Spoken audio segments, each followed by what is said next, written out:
Guess who's back? Back again. Omni's back.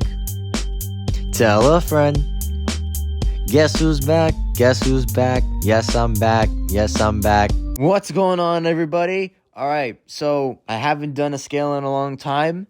This has been probably like the longest amount of time I worked on a scale because lots of characters, lots of scales, lots of metas to use and all that. But I am back with another scale, scaling the DCEU, or the Snyderverse, or however you want to say it.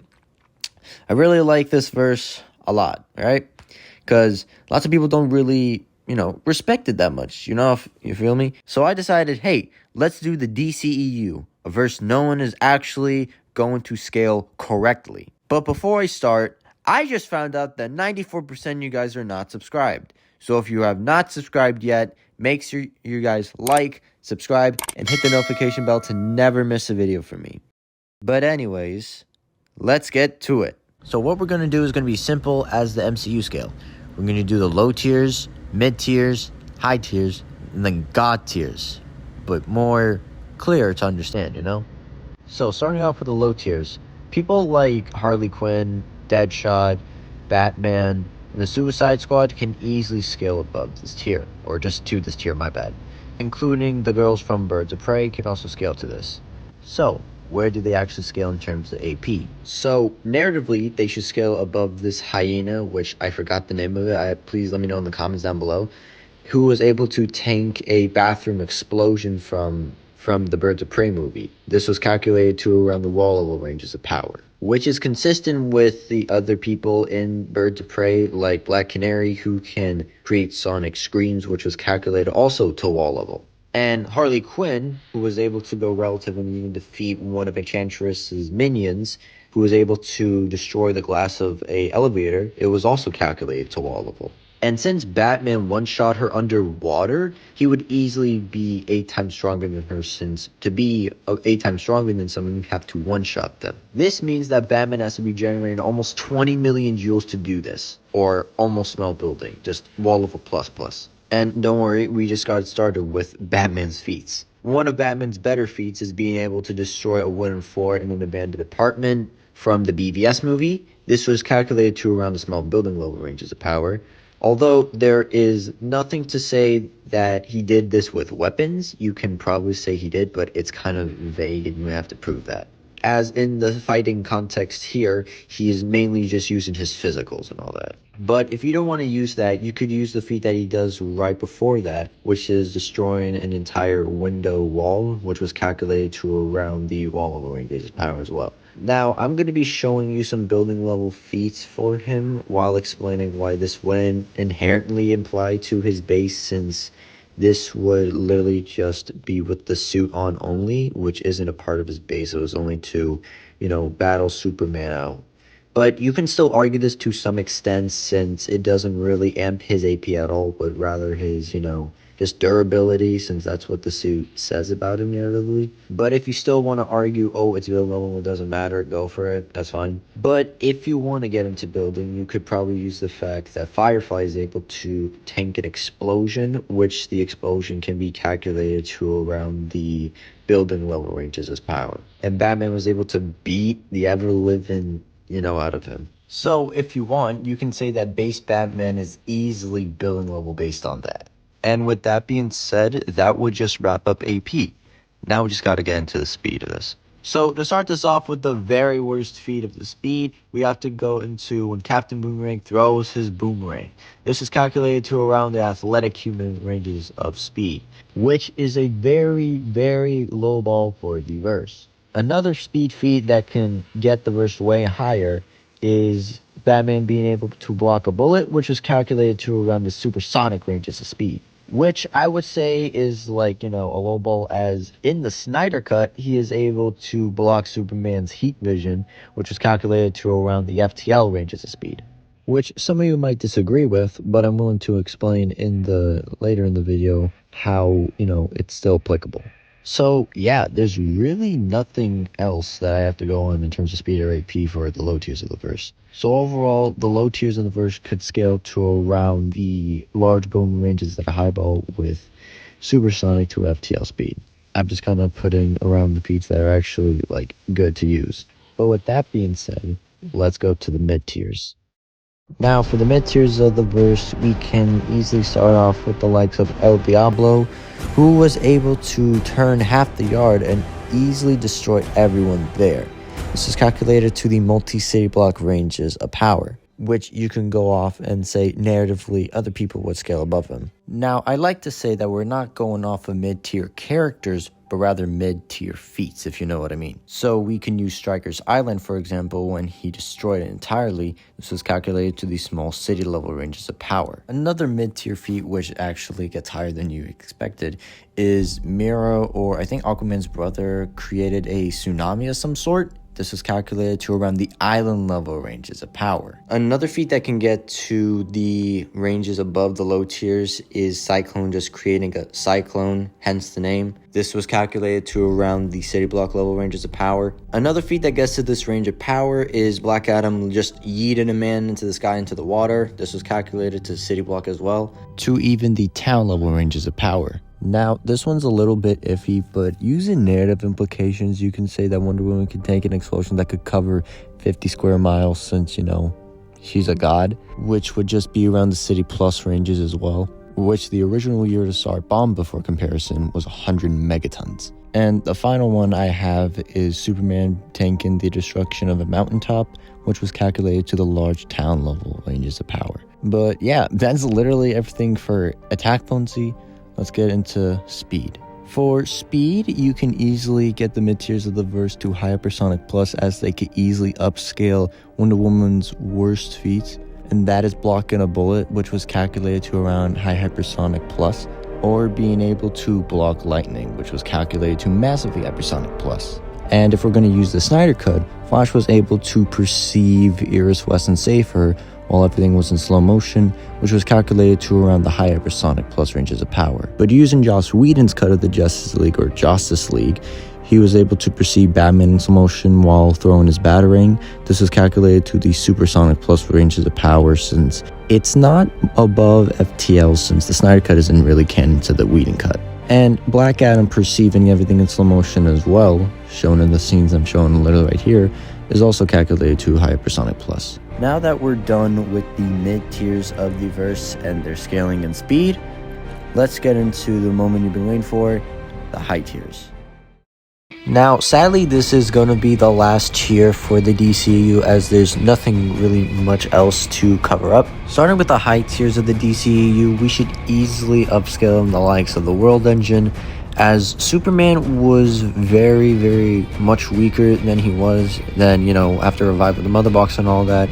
And just the mere shockwaves of the World's Engine's beam was able to destroy a mountain, which was calculated to around the large mountain level ranges of power, which is one of the way weaker feats of the high tiers. The next feat we have is Enchantress's Storm Creation, which was calculated to around the moon level to large planetary ranges of power using two different formulas. You could also say that she would be around, what, like 4 to 5D, if you want to say that, oh, extra dimensional means like additional space times and all that, but that's up for you to like argue yourself.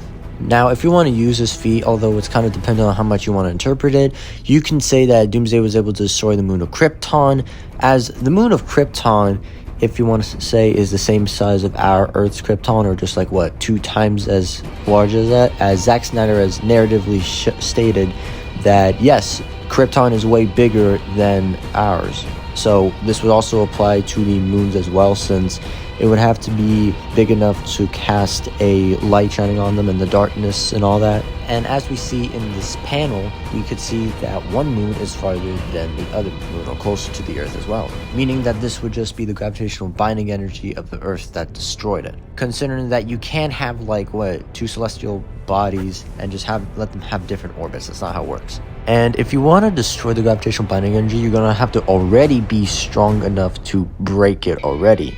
Otherwise, it would just come back to place. This was calculated to around the moon level ranges of power, And since Steppenwolf is able to survive a battle of Doomsday, and we see his armor plainly being just, in shape and not really affected heavily, we can say that he would just be low relativity, or he was able to tank his punches. Therefore, we can say that Steppenwolf is moon level as well. There's also a feat from the tie-in comics with Dr. Fate and Black Adam, which shows that Black Adam was able to split a moon, which was calculated to around the planetary to large planetary ranges of power. Now, before people say, ooh, but that's just literally just a random thing, we don't even know if it's the moon or not. What else would it be besides the moon? Since it's literally at the same place as the Earth. What else would there be exactly? Because you're going to have to prove that it's not like the moon and it's just another random asteroid. Because that would just be your burden to prove that it'll just be something else. Even though that Earth doesn't really have any asteroids that's nearby it, unless it's near almost impact asteroids. Another feat is the mother boxes being able to terraform Earth, which was calculated to around the large planetary ranges of power as well. And the last one is the world engine, which is stated to recreate Krypton and increase the mass of the Earth, being capped to around the large planetary to dwarf star ranges of power. Now, I'm going to be getting into the debunks of the video, which I've seen many people try to debunk it with.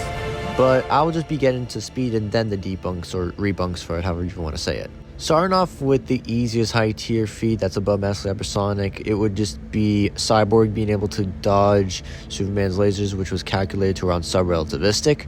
Wonder Woman also did this with Doomsday twice. This was calculated to around relativistic to relativistic plus. And before you guys ask, yes, this is stated to be a beam of light, also reflect off of solid surfaces and move in a linear line, which is just the qualifications for light speed. Another one is actually Arthur being able to deflect these lasers as well, which was calculated to relativistic to FTL.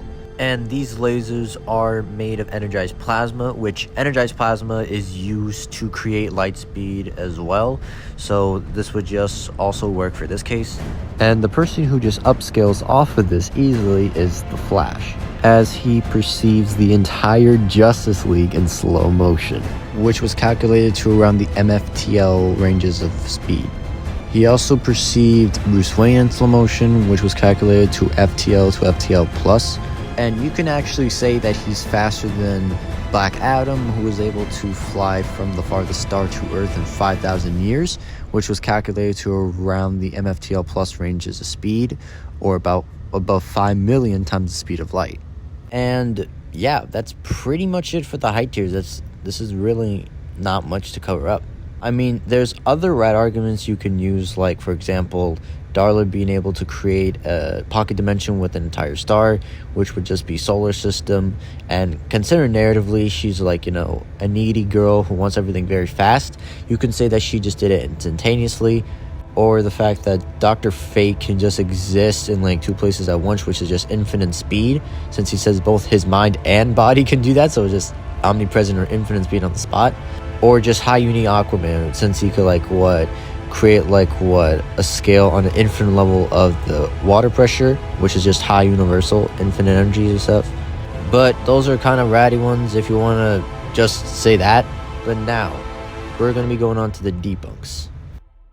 To start off with the debunks, many people are going to be saying that, oh, Flash's one rule was to not go faster than the speed of light, therefore he's not, MFTL. So, one, not only is this only in terms of travel speed, not combat reaction or perception, but if you want to say that, that just blatantly goes against the narrative what we see, as we blatantly see him go into super speed and see them in slow motion. Like, example, Bruce Wayne, Aquaman, Wonder Woman in slow motion, who have dodged at least lightning, as I stated before, which if you perceive someone who tags lightning in slow motion, that would just be at least FTL, which would just literally contradict the whole speed of light rule.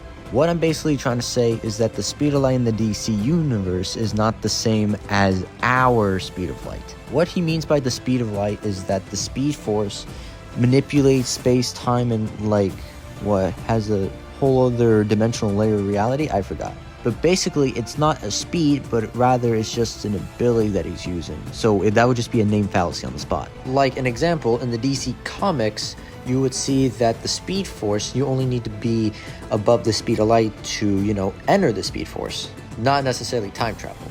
Now, a lot of people are going to say, "Ooh, but that's the comics, not the DCEU." That's the same Speed Force for it. That's the same Speed Force. There's only one Speed Force in the multiverse, bro. Like, what? That would just be a presupposition if they just say that, or if you just say that. Like, bro, come on. The next debunk I always hear from people is, Superman died to the mother boxes, therefore he's below planetary. Now, this argument will kind of just be faulty by the fact that Flash, shown on screen here, was able to rewind time and, retcon this entire timeline. Therefore, this would not be the same timeline, or the evil timeline, as the one Superman died in. This would just be another presupposition. Number 2 to this debunk.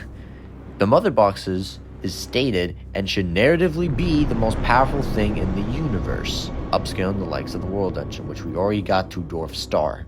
And number 3, durability does not equal AP. Since Newton's third law, it only says that AP equals durability, not the other way around. Remember, for every action, there's an opposite reaction. Based on the example I'm putting on the screen right now, this wouldn't mean that durability equals AP, but AP equals durability. And that is basically all for the debunks. Wow, we actually got through the entire video. Low, mid, high tiers, and even the, debunks. Although, there is one more rat you can actually use. So, we see that the DCEU Flash is meeting up with the CW Flash.